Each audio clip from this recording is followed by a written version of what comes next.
The wind in Cedar Fork had a way of finding every loose piece of paper and every bit of exposed skin. It whistled down from the gray mountains, sweeping along the single main street, and it was this wind that first pushed her towards the bench outside the post office. She pulled her coat tight, the navy blue fabric worn thin at the elbows, and set down a single suitcase whose latches had long since lost their shine. Her name was Elara. She didn't say that to anyone. To the people of Cedar Fork, she was simply the woman on the bench. She arrived on a Tuesday morning, the bus from the city leaving her in a cloud of dust at the edge of town. She walked to the post office with a quiet determination, as if she had an appointment. For 3 days, the bench was her whole world. It was made of green-painted slats, and one of them was cracked. She memorized the pattern of the cracks in the sidewalk. She watched the slow rhythm of the town. The post office opened at 8. The old men gathered for coffee at the diner across the street by 8:30. The mail truck arrived each day at 1:10. Elara spoke only when she had to. Her voice was soft, a little rusty from disuse. "I'm waiting for a letter," she would tell anyone who asked. "It's coming here." General delivery. That was the story, the single thread she was clinging to. In her old life, before everything fell apart, she had applied for one last job, a position as a remote bookkeeper for a small company. It was a long shot, but the interview had gone well. They told her they'd send the official offer by mail. With her phone disconnected and her apartment gone, she'd given them the address of this post office in a town she'd found on a map. Cedar Fork. It sounded solid, permanent. Now the letter was everything. It was a key. It was proof she still had a place to go, a next step to take. To leave the bench felt like letting go of that key. So she stayed. She slept leaning against her suitcase, startling awake at every sound. She ate the granola bars from her bag and drank water from the public fountain around the corner. The postmaster, a woman with kind eyes named May, became her quiet guardian. On the first afternoon, May brought out a ceramic mug of steaming coffee, not the paper cup from the diner. "It's a mean wind today," May said, handing it over. "Warms the hands first." Elara took it with a nod, the warmth spreading through her fingers. "Thank you. That letter must be mighty important," May ventured, leaning against the post office doorway. "It is," Elara said, her eyes fixed on the horizon where the road disappeared. "It's my next thing." May didn't pry further. But each day there was something. A ham sandwich wrapped in wax paper. A crisp apple. A raincoat when the clouds gathered on the second afternoon. May would simply appear, set the item down beside Elara, and say something about the weather. It was a kindness that asked for nothing in return, and it was the only thing that kept Elara's hope flickering. The townspeople noticed, of course. They were not unkind, just curious. A woman in a flower print dress asked if she needed a ride somewhere. An old man offered a few dollars, thinking she was homeless. Elara refused it all with a polite, tight smile. "I'm just waiting for my mail," she'd say. The smile never reached her eyes. By the evening of the second day, the hollowness inside her had grown. It was a physical ache, a cold space where her confidence used to be. She watched a young mother lift a laughing child from a car seat. She saw a couple walk hand in hand into the diner. These ordinary moments felt like scenes from a play she was no longer in. She was just an audience member, sitting on a hard bench in the cold. The worst part was the Daily Mail call. At around 1:30 p.m., May would sort the general delivery letters.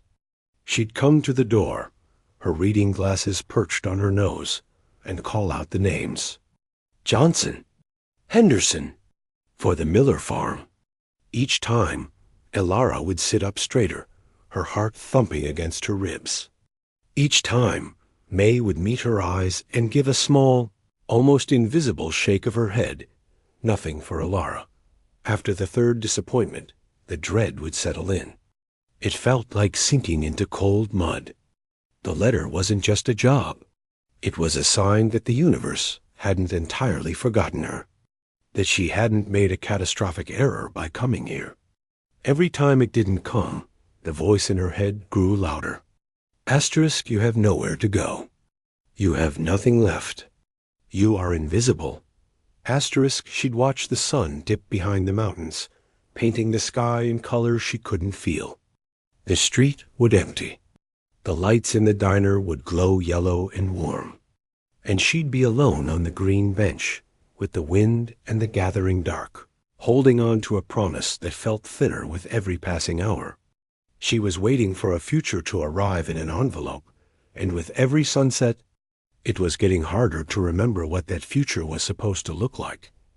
The morning of the third day dawned clear and sharp, the kind of cold that makes the air feel like glass. Alara woke with a stiffness that had settled deep into her bones. She shifted on the hard bench, feeling every slat press against her. The simple act of standing up to stretch was a small, painful ordeal. Inside the post office, May was worried. It was a quiet, simmering worry that made her snap a rubber band too hard as she bundled a stack of letters. She'd seen this before, in different forms. People at the end of their rope, clinging to one last thing. The problem with ropes is that they eventually break. The bell over the door jingled, and a man walked in.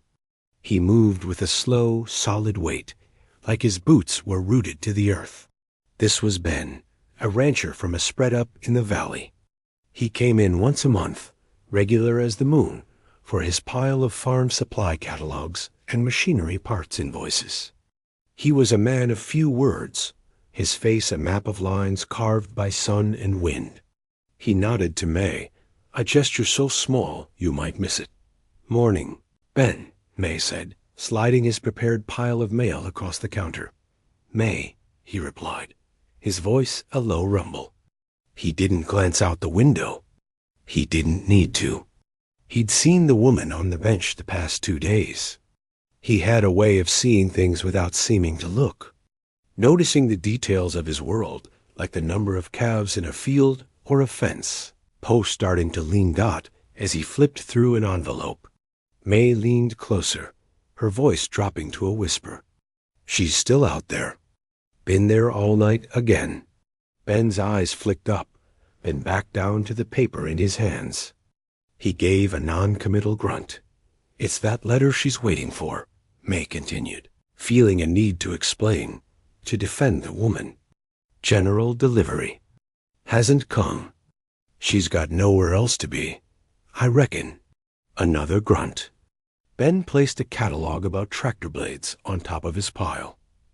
May sighed, the sound full of frustration. "Sheriff was in here late yesterday. Noticed her. Said if she's still loitering tonight, he'll have to do something. Can't have a person just camped out on public property. Said he'd give her a ride to the county line, put her on a bus to wherever." May paused, her eyes soft with concern. "But to where? She's got that look, Ben, the look of someone who's run clean out of where." This time, Ben was still. He didn't grunt. He slowly lifted his gaze and looked out the big window. Alara was just a shape on the bench, hunched against the morning chill, staring at nothing. He watched her for a long moment. He saw the way her shoulders were curled in, not just from the cold, but from carrying something heavy. He saw the empty suitcase at her feet. He didn't see a troublemaker. He saw a kind of tired that sleep couldn't fix. It was a tired he knew. It was the tired of the land during a deep freeze, a silent, waiting exhaustion. He'd seen it in his own reflection years ago, in the dark window after his wife's long illness finally ended. The feeling of being utterly alone in a world that just kept turning, chores that just kept needing doing. That kind of tired makes you silent. It makes a bench in a strange town feel like the only option. He finished organizing his mail into a neat stack. He tapped the edges on the counter to align them perfectly. Bus to where? He repeated May's words, not as a question, but as a statement of a profound failure. A final, lonely sentence. He paid for his postage dues, the coins clinking on the Formica counter. He picked up his pile, heavy with the weight of practical things. "Thanks, May," he said, his voice even lower than usual. He pushed the door open, the bell jingling again. He walked past Elara's bench, not turning his head. He went to his truck, an old pickup the color of dust, and placed his mail carefully on the passenger seat. He stood for a minute, one hand on the open door, looking not at the woman, but at the mountains where his ranch lay. He thought of the empty cabin near his main house. It had been his hired hand's place once, years back. Now it just held shadows and dust, and a wood stove that still worked fine. He thought of the endless cycle of his days: feed, mend, plow, repeat. A solitary rhythm. He thought of the woman's vigil, her own terrible, silent rhythm of waiting and being disappointed. Ben wasn't a man who acted on impulse.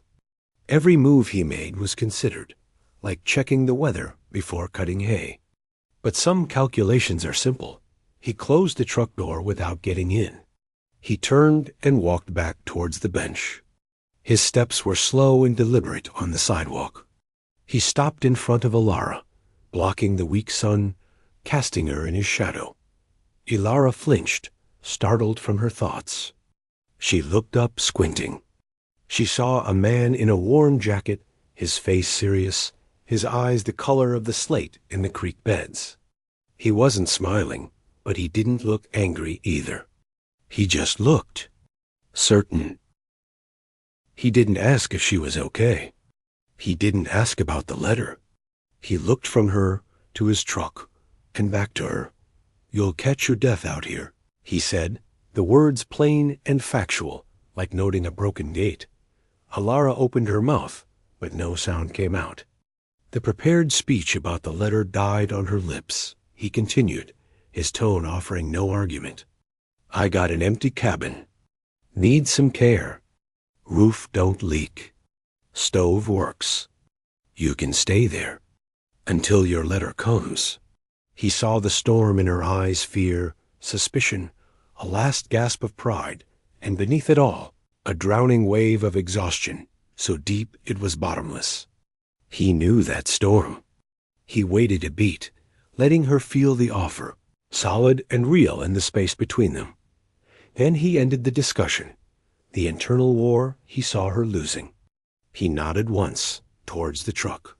"Let's go," he said, and with those two words, the vigil on the green bench, the endless wait for a sign, was over. A different door, one she hadn't even seen, had just opened. For a long moment, Elara just sat there, looking up at the rancher. The words, "Let's go," hung in the cold air between them, simple and immense. They weren't a gentle invitation. They were a decision, made for her, at the exact moment she was no longer capable of making one for herself. Her mind, tired from 3 days of constant worry, went blank. All she could feel was the deep, shivering cold in her fingers and the ache in her back from the hard bench. Slowly, as if moving through deep water, she stood up. Her legs trembled. She reached for her suitcase, her hand closing around the familiar, smooth handle. The rancher, Ben, didn't offer to take it. He didn't say another word. He just turned and walked back to his truck, trusting she would follow. And she did. She followed him across the sidewalk, her steps unsteady. He opened the passenger door for her, the hinges giving a soft groan. She climbed in, placing her suitcase carefully at her feet. The inside of the truck smelled of old leather, dry grass, and a hint of motor oil. It was a warm, enclosed smell, so different from the open, biting air of the street. Ben got in on the other side, the truck dipping slightly with his weight. He started the engine, a reliable rumbling sound, and pulled away from the curb. Elara didn't look back at the post office or the green bench. She stared straight ahead, her hands folded in her lap, knuckles white. The town of Cedar Fork passed by the window in a blur of faded buildings and empty sidewalks. She had spent 3 days studying every crack in that pavement, and now it was just a place she was leaving behind. She felt a strange emptiness, a vacuum where her desperate hope had been. What was she doing? Who was this man? Fear prickled at the edges of her numbness, but it was a distant feeling, overshadowed by a crushing fatigue. He could be driving anywhere, and in that moment, she was too tired to care. Ben didn't try to make conversation. The silence in the cab wasn't awkward. It was full of the rumble of the engine, the whir of the heater blowing warm air onto their legs, and the unspoken understanding that words were not needed right now. He drove with a quiet focus, his large, calloused hands resting easily on the steering wheel. Soon, the paved road gave way to gravel, and the truck began to climb. The landscape opened up. Neat fields bordered by wooden fences gave way to rolling hills of dry, golden grass. Clumps of oak trees stood silhouetted against the sky. They passed a slow-moving creek, its water dark and cold-looking. Alara watched it all, a silent movie through the dusty windshield. It was a beautiful, harsh, and empty land.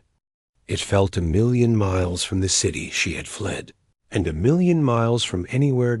After about 20 minutes, Ben turned off the gravel onto an even narrower dirt track.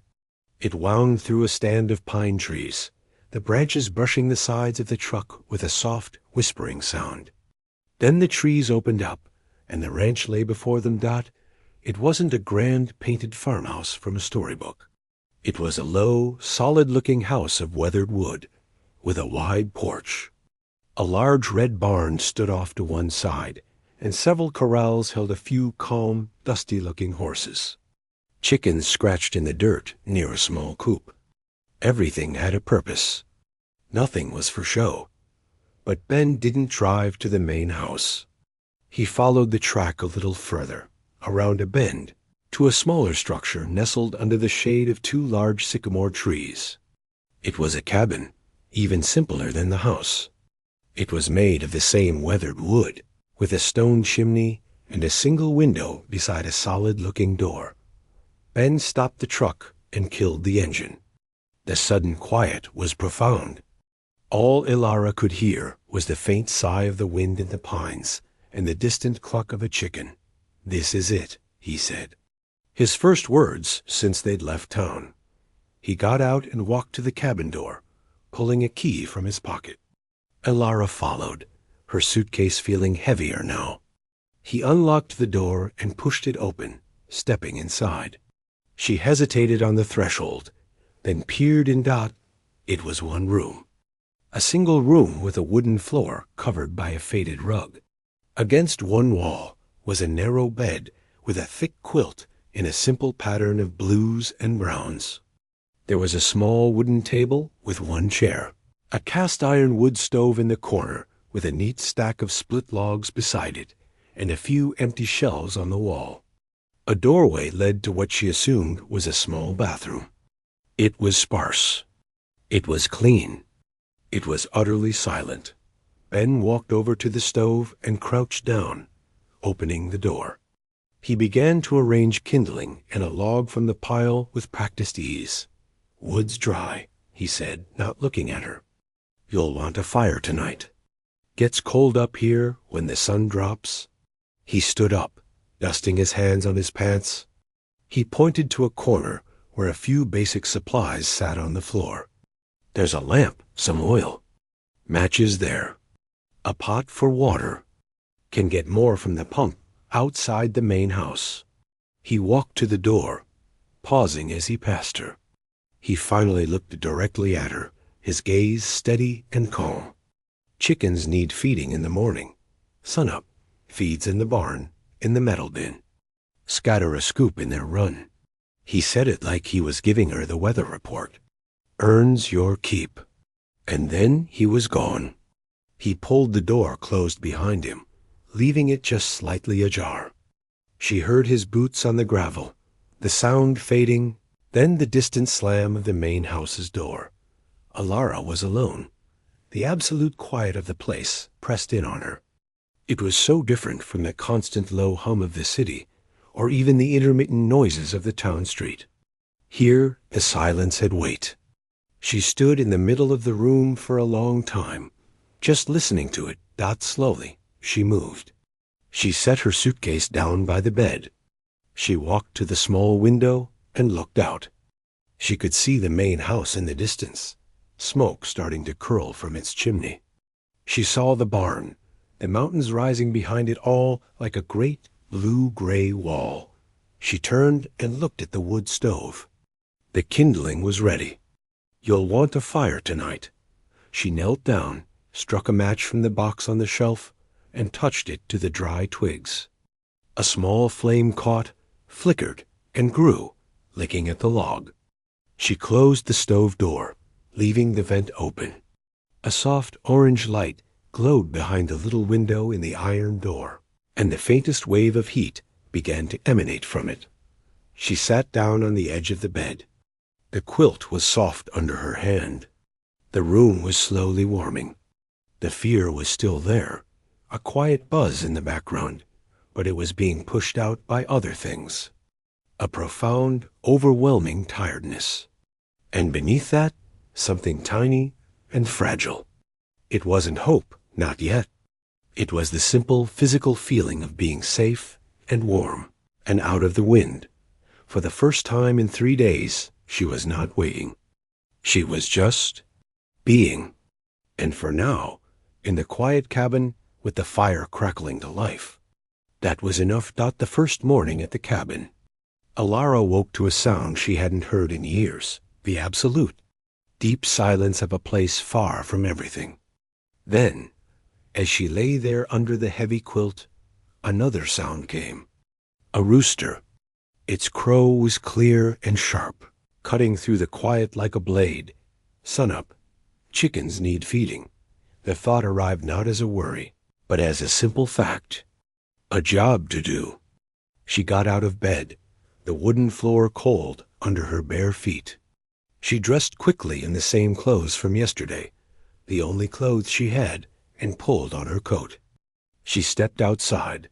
The air was so cold it made her teeth ache, but it was clean, tasting of pine and frost. The sky was a pale, endless blue. She saw the main house, smoke already rising from its chimney. She followed the dirt path to the big red barn. The door slid open with a heavy rumble. Inside, the air was warm and dusty, smelling sweetly of hay and old wood. Sunlight streamed in through high windows, catching motes of dust that danced in the beams. She found the metal bin just as he'd said. She scooped out grainy feed into a tin pail. The chicken run was a fenced area beside the coop. When she approached, a dozen or so hens clucked and bustled over, their heads bobbing. She didn't know how to do this. She'd never fed a chicken in her life. Feeling foolish, she unlatched the gate, stepped inside, and simply scattered the feed on the ground, as she'd seen in movies. The hens descended on it with happy, focused energy. She stood and watched them for a minute. It was a simple, complete task. It was done. She had earned her keep for the morning. On her way back to the cabin, she saw Ben. He was far off by a fence line, a dark figure against the bright field. He was wrestling with a long post, heaving it into place. He didn't look her way. She returned to the cabin, the empty pail in her hand, feeling strangely useful. That was the pattern of the first week. Sunup, feed the chickens. Sometimes she would see Ben at a distance mending a harness on the porch, driving the tractor slowly across a far field, splitting wood with steady, powerful swings of the axe. He never came to the cabin. He never checked on her. He simply left her to exist. At first, the silence and the emptiness of her days felt vast and frightening. The anxiety about the letter, about her future, would rush back in during the long afternoons. She would sit at the small table, and watched the light move across the floor, her mind spinning in useless, worried circles. But the chores kept her anchored. Ben began to leave small tasks, not with notes, but just by leaving things out. A basket of vegetables from the garden, with a knife beside it on the porch table, to chop them for the pot. A bucket of potatoes with dirt still on them, left with a scrub brush. One morning, a hammer and a small pile of nails sat on her cabin step, and one of the porch planks was clearly loose. She started with the vegetables. She had never been much of a cook, but she could chop. The rhythmic thump-thump of the knife on the wooden table was soothing. She scrubbed the potatoes under the cold pump water until her hands were red. The dirt came off, leaving them clean and pale. Fixing the porch plank was harder. She'd never really fixed anything before. She knelt, examining how the wood had pulled away from the beam below. She positioned a nail and hit it with the hammer. It bent sideways. She pulled it out, feeling a flush of frustration. She tried again, hitting it more gently, more steadily. On the third try, it went in straight and true. She hammered in 2 more. When she stood up and stepped on the plank, it was solid. No more wobble. A small, fierce pride bloomed in her chest. She had fixed something. She started taking walks. Not far, just to the edge of the tree line and back. Then a little further, to where she could see the creek. She began to notice things. The way a hawk circled high above, riding the wind currents without a single flap of its wings. The busy, complicated work of a line of ants crossing the path. The different greens of the pine needles against the sagebrush. One afternoon, she was on her way back from the creek when she saw Ben struggling with a long, heavy roll of wire fencing. He was trying to lift it onto the back of his flatbed truck, but it was clearly too much for one man. It was slipping Dot without thinking. Alara walked over. She didn't say, "Can I help?" She just moved to the other end of the heavy roll, got her hands under it, and lifted. Her muscles strained. Ben glanced at her, gave a short nod, and together they heaved the roll onto the truck bed with a loud, metallic clang. They both stood back, breathing a little heavily in the cool air. Ben wiped his forehead with the back of his sleeve. "Appreciate it," he said, his voice its usual low rumble. "You're welcome," she said. It was the first real exchange they'd had since the post office. He looked at her, really looked at her, as if seeing her for the first time since she arrived. He saw the woman who had been hunched and hollow on the bench. Now her face had a bit of color from the sun and the wind. Her eyes, while still careful, were no longer darting around in fear. They met his directly. "Cabin holding up?" He asked. "Yes," she said. Then she added, "I fixed the loose plank." A flicker of something, maybe surprise, maybe approval, crossed his face. "Good," he said. He turned back to secure the fencing with a rope. As he worked, he said, over his shoulder, "Got some paint. For the window trim. If you've a mind to." It wasn't an order. It was an offer. Another simple task to fill the hours, to make her mark on the space. "I'd like that," she said. He finished with the knot and gave it a final tug. "Paint's in the barn. Brushes too." He climbed into the truck. As he started the engine, he looked at her through the open window. "Soup's on at my place at 6. If you're hungry." Then he put the truck in gear and drove off towards the far pasture. Alara stood in the dusty yard, watching him go. The invitation hung in the air, as simple and solid as the man who'd offered it. She looked back at her little cabin, then at the main house. For the first time in a very long time, the thought of sharing a meal with someone didn't fill her with dread. It felt like a natural next step, like feeding the chickens or fixing the plank. It was just another part of the new, quiet rhythm of her days. The paralyzing fog that had trapped her on that bench was lifting. Burned away not by any grand event, but by the slow, steady warmth of simple work, and a quiet, undemanding kind of kindness.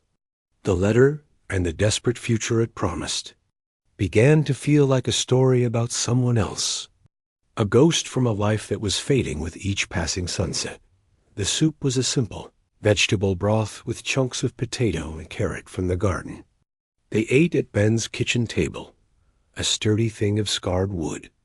The only sounds were the clink of spoons on bowls and the crackle of the fire in the hearth.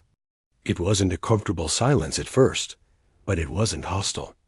It was the quiet of two people who had spent a lot of time alone, remembering how to share a space. Ben didn't ask about her past. He didn't ask about the letter. He talked about the ranch, the early snowmelt that meant the creek would run high, the fence post they'd lifted together that needed concrete set around its base before the ground froze. He spoke in facts, not feelings, and Alara found it was exactly what she needed. After that, sharing the evening meal became a habit. Sometimes it was soup, sometimes stew, once just thick slices of bread with butter and sharp cheese. They talked a little more each time. She told him she'd painted the window trim, a clean, bright white that made the cabin look awake. He told her where to find the wild asparagus in the spring. They were conversations built around tasks and the land, a safe and solid ground. A month passed. The days grew shorter, the nights colder. Ilara's life had settled into a rhythm that felt as natural as breathing. She rose with the sun, tended to the chickens, and found work. Ben left projects for her, mending a torn saddle blanket with a needle and heavy thread, organizing a shelf of dusty canning jars in the cellar. She started a small garden patch beside the cabin, turning the earth long after the planting season was over, just to feel the soil in her hands. One morning, she needed more thread. Ben was going into town for supplies. He looked at her across the yard and simply nodded towards the truck. She understood. She got in. Driving down the main street of Cedar Fork felt strange, like visiting a dream she'd almost forgotten. They passed the diner, the hardware store, and there was the post office, its green bench empty in the weak autumn sun. A jolt went through her, a memory of that desperate cold. She looked away, out the other window. Ben parked and went about his business, a list in his hand. Alara stood on the sidewalk for a moment, the town feeling both familiar and alien. Then she took a deep breath and walked into the post office. The bell jingled the same way. The smell of paper and ink was the same. May, the postmaster, looked up from sorting a pile of letters. For a second, she didn't recognize the woman in the worn but clean jacket, her hair tied back, her skin touched by the sun. Then her eyes widened. "Well," May said, a slow smile spreading across her face. "Look at you." Alara smiled back, a real one that reached her eyes. "Hello, May." They didn't say much more. May asked if she was staying out at Ben's place, and Alara nodded. There was a knowing kindness in May's look, but no prying. As Alara turned to go, May called her back. "Almost forgot," May said. She reached under the counter and pulled out a white envelope. It was creased and had been forwarded several times, the addresses crossed out one after another. The final, correct address was in neat handwriting. General Delivery, Cedar Fork. Ilara's heart stopped. The world seemed to narrow to that rectangle of paper in May's hand. The letter. The reason for everything. The ghost that had haunted her. She took it. The paper felt flimsy, insignificant. She thanked May, her voice faint, and walked out of the post office into the bright, cold day. Ben was already at the truck, loading sacks of feed. He saw the envelope in her hand. He said nothing. He just finished his work, closed the tailgate, and got into the driver's seat. The drive back was silent, but this silence was different. It was thick with the unspoken. Alara held the letter, unopened, on her lap. She stared at it, and her name written in a stranger's handwriting. All those weeks of waiting, all that fear, all that hope, were sealed inside this thin paper. Back at the ranch, Ben carried the supplies into the barn. Alara went to her cabin. She sat at the small table, the envelope before her. The cabin was quiet, warm from the morning fire. She could see her reflection in the newly painted window trim. She looked like herself again, but also like someone new. With a calm she didn't know she possessed, she slit the envelope open. She pulled out a single sheet of paper. It was the job offer. The position as a remote bookkeeper. It outlined a salary, a start date, instructions for setting up a home office in the city. It was everything she had been clinging to. It was a ticket back to her old life, or at least a version of it. She read it once, then again.